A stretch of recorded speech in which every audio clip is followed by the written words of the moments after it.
It is one of the highest stakes House races of the midterm cycle. Wyoming will be the center of the political universe next week. Will crossing former President Trump prove to be a career killer for Congresswoman Liz Cheney? ABC News politics reporter Brittany Shepard traveled to Wyoming to talk to voters who will decide her fate. She has this story. At the county fair in Cheyenne, you'll find dairy goats, cowboy boots, horse shows, you in the gray shirt, and even a children's magic show. Now I'll show you guys it's gone. You'll also find plenty of angry voters who say their Congresswoman Liz Cheney has pulled a disappearing act of her own. After she jumped in on the January 6th thing and she jumped in on the impeachment, she was nowhere to be found. She wasn't meeting with the people. She doesn't care about us. She became essentially the face of this January 6th committee. She has become totally obsessed with getting Donald Trump. President Trump is a 76-year-old man. He is not an impressionable child. It may seem obvious that Republicans in the state that Trump carried by nearly 70 points are ticked. Thank you very much, Wyoming. That Cheney has turned on Trump. And it's going to cost her big time in the election. But that's not the whole story. She's tone deaf to even listening to us. Myrna Burgess says Cheney's support of Biden's gun legislation is putting proof she's out of touch. When she starts voting against the Second Amendment, that is a total deal breaker. Do you think Liz Cheney is for Wyoming? No, her polling's pretty she low. doesn't even live in Wyoming.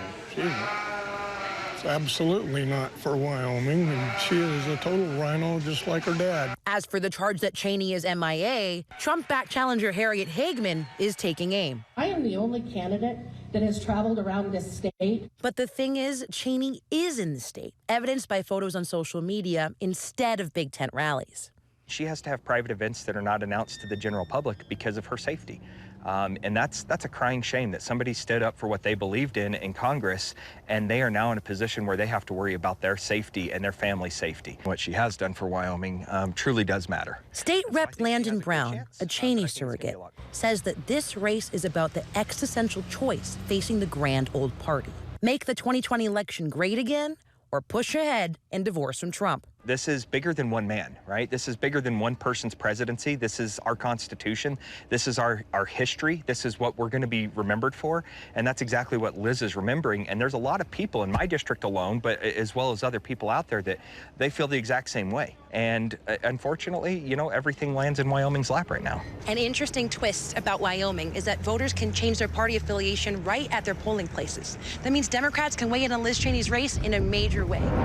And here in Laramie, a place progressive by Wyoming standards, it's happening. I've never received these kind of mailers, and certainly not in this abundance for one race ever. Laramie Democrat Connie Wilbert has received stacks of mailers urging her to make the switch. In Connie's neighborhood, Cheney yard signs are abundant. She says most belong to lifelong liberals like herself. While I disagree with her on virtually everything else, all policies, I respect the heck out of her for taking this stand, and I think it's really important.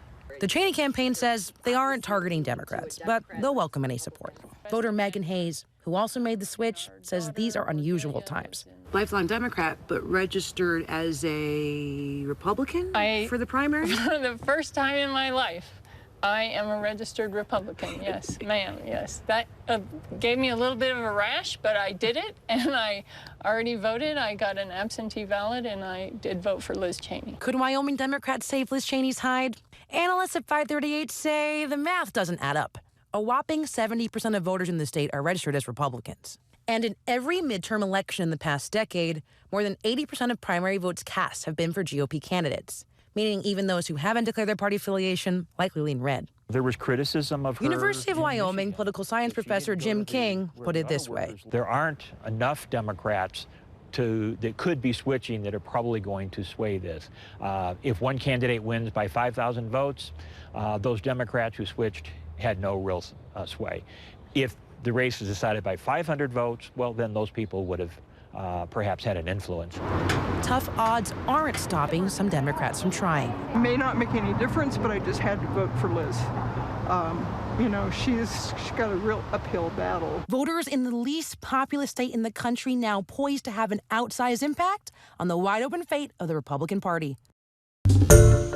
Hi, everyone. George Stephanopoulos here. Thanks for checking out the ABC News YouTube channel. If you'd like to get more videos, show highlights, and watch live event coverage, click on the right over here to subscribe to our channel. And don't forget to download the ABC News app for breaking news alerts. Thanks for watching.